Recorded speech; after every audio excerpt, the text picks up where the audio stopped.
اب ہم اپنے چلتے ہیں جونیئر مہمان، یعنی کہ ہماری تو مہمان ہے لیکن اس فیلڈ کی ایک جونیئر، جی ہاں کنول خان. تو کنول آپ یہ بتائیے کہ اس لاک ڈاؤن نے آپ کی پروفیشنل لائف کو کس قدر ڈسٹرب کیا، کیونکہ آپ کا تو ابھی آغاز تھا، تو آپ کیا سمجھتی ہیں کہ آپ کا کیریئر جو ہے وہ بالکل ٹھپ ہو گیا ہے یا ابھی مطلب آگے کیا مطلب آپ کو لگ رہا ہے؟ ندیم صاحب مجھے لگتا ہے کہ میں نے اسٹارٹ کیا، ٹھیک ہے، بڑی محنت سے اسٹارٹ کیا اور میں چاہتی ہوں کہ میں آگے محنت کروں، لیکن یہ کرونا کی وجہ سے، لاک ڈاؤن کی وجہ سے میں آگے بڑھ نہیں پا رہی ہوں. جب یہ کرونا نہیں تھا تو بڑی آفرز آ رہی تھی، میں بہت کام بھی کر رہی تھی 1 سال سے، لیکن جیسے یہ کرونا ہے بالکل کام ٹھپ ہو گیا، جیسے کہ ہمارے سینئرس بتا رہے ہیں آپ کو. تو ایسا ہی ہمارا حال ہے، ہم گھر میں بور ہو رہے ہیں اور اپنے فینس کو، اپنے فرینڈس کو بہت یاد کرتے ہیں. ہماری دعا ہے کہ یہ ختم ہو جائے. اچھا لہری صاحب، مطلب میں آپ کی طرف آؤں گا کہ حکومت نے اناؤنس کیا تھا ہیلپنگ فنڈ، لوگوں کو 12,000 عام پبلک کو بھی دیا، تو میری اطلاع کے مطابق فنکاروں کو اس طرح سے وہ ہیلپ آؤٹ نہیں کیا گیا، اس شعبے کو بالکل وہ اگنور کیا گیا. تو اس میں کس حد تک سچائی ہے اور آپ لوگوں نے اس کے اوپر حکومت سے کس طرح سے کوئی مطالبات آپ نے دیے یا نہیں دیے یا کیا ہے؟ سر صرف 4 آنے سچائی، 12 نہیں، کیونکہ میں تو ہمارے ہر جگہ کاغذات جاتے ہیں، جتنے فنکار ہیں، جو اسٹیج کے فنکار ہیں نا، ابھی تک ان کو کوئی فنڈ نہیں ملا. صحیح. جتنے اسٹیج کے، جب کا اسٹیج بند ہوا ہوا، کیونکہ وہ پہلے وہ کام کر رہے تھے، ان کا گزارا ہو رہا تھا. یہ جو ہمارے دوسرے فنکار ہیں جو سیریل ریٹائر ہوئے ہیں، جو نہیں کام کر سکتے، گورنمنٹ نے ان کا وظیفہ لگایا ہوا تھا، کسی کو 25,000، کسی کو 15,000، کسی کو 10,000. ابھی یہ پچھلے کوئی 2 مہینے پہلے 5,000 ملا تھا یہ جو حکومت ہے. اس کے بعد پھر 20,000 ملا، مگر کسی کو تمام کو نہیں ملا. مگر اسٹیج کے جو فنکار ہیں انہیں کسی کو نہیں ملا ابھی تک. اعلان ضرور کیا تھا گورنمنٹ نے کہ 15 سے 20,000 دیا جائے گا 3,000 فنکاروں کو.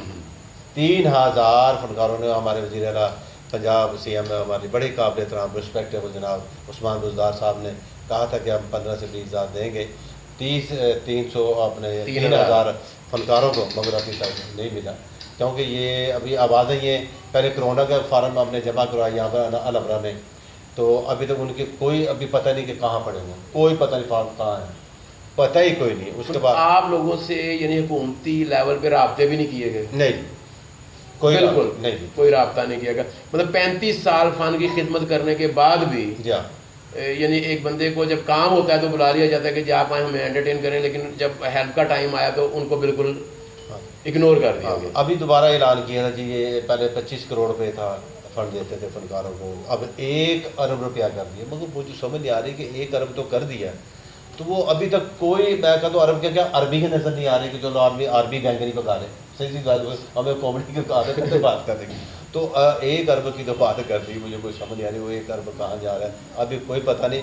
مگر کوئی پتہ بھی نہیں کہ کچھ بھی ہو سکتا ہے، کیونکہ یہ دیکھیں کئی لوگوں کا یقین اڑ گیا ہوا ہے. مگر فنکار جب آدمی گھر میں بھوکا رہے گا وہ تجھے خودکشی کرنی ہے، اور کیا کرنا ہے. ہمارے پاس اس کے علاوہ اور کچھ کوئی اپنے بات نہیں آگے کہ ہم، کیونکہ جب اندھیرا بچوں نے روٹی مانگنی تو ہم تو چلو جاتے تھے اسٹیج پہ کہ لوگوں کو ہنسایا، چلو ہمارے بچوں کو رزق ملا، ہم لوگ آ گئے. ہاں جی، ہم 1 شو مل گیا، یہ سارا کچھ. مگر اس کے باوجود ہمیں کچھ سمجھ نہیں آ رہی کہ ہم کیا کریں.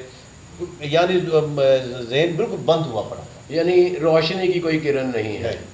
اچھا کنول، آپ لوگوں نے مطلب میری اطلاع کے مطابق کچھ سوشل ایپس جو ہیں وہ آرٹسٹوں نے جوائن کی ہیں، تو اس سے آپ لوگوں کی لائف پہ کوئی ایفیکٹ پڑا ہے یا مطلب اس سے بہتری آئی ہے یا تنزلی آئی ہے؟ آپ کیا سمجھتے ہیں کہ سوشل ایپ کو جوائن کرنے سے آپ کی اس لائف پہ کوئی فرق نہیں پڑے گا؟ دیکھیں ندیم صاحب، وہ ایپ جو ہے آپ اسے فری ٹائم میں جوائن کر سکتے، مطلب وہ کام ہے، آپ کی سیلری کا ایک ذریعہ بن جاتا ہے اور اس سے آپ سسٹم چلا سکتے ہو، ٹھیک ہے. لیکن جو شوبز کا کام ہے وہ تو بالکل ٹھپ ہے. آج کل فری ہے تو پھر ایپ ہی چلانی بنتی ہے نا. چلیں جی، ایپ چلائے گا جو ایپ ہے. ہاں جی، تو ناظرین ہمارے پروگرام کا وقت ختم ہوا چاہتا ہے، تو آپ نے ہمارے مہمانوں کی گفتگو سنی، تو اس سے صرف ایک رزلٹ نکل رہا ہے جو ہماری سمجھ میں آ رہا ہے کہ اس لاک ڈاؤن سے شاید دوسرے لوگ تو سروائیو کر جائیں، لیکن شو بز انڈسٹری کے لوگوں کا سروائیول بڑا مشکل ہے، کیونکہ ان کے لیے روزگار کا اور کوئی ذریعہ نہیں ہے. اور حکومت نے باقی سب کے لیے فنڈز کا اعلان کیا، دیے بھی احساس پروگرام کے ذریعے، اور دوسرے پروگرامز کے ذریعے، لیکن فنکار برادری کی طرف ابھی تک نظر ہی نہیں گئی۔ فنکاروں نے احتجاج بھی کیے، اور جو 1 ارب کا حکومت نے اناؤنس کیا ہے وہ تو خیر اگلے بجٹ میں ایلوکیٹ ہونا ہے، لیکن جو 25 کروڑ تھا باقی لوگوں کو ہیلپ اس 25 کروڑ سے، یعنی جو ان کے لیے ایلوکیشن سے اسے ہٹ کر ملی۔ تو جی اس وبا کا جو اسپیشل ایک فنڈ رکھا گیا تھا اس کے لیے فنکاروں کو بھی کنسیڈر کیا جائے، اس کے لیے دوسرے جو شو بز سے تعلق رکھنے والے تکنیک کار ہیں ان کو بھی جو ہے وہ کنسیڈر کیا جائے، ورنہ یہ جو آپ کا اصل چہرہ ہے پیش کرتے ہیں دنیا کے سامنے فنکار، آپ کی ثقافت کے امین ہیں، تو یہ شعبہ آپ کا مر جائے گا۔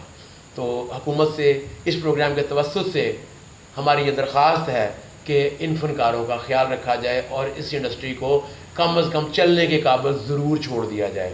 تو اگلے پروگرام تک کے لیے اجازت دیجیے، اللہ حافظ۔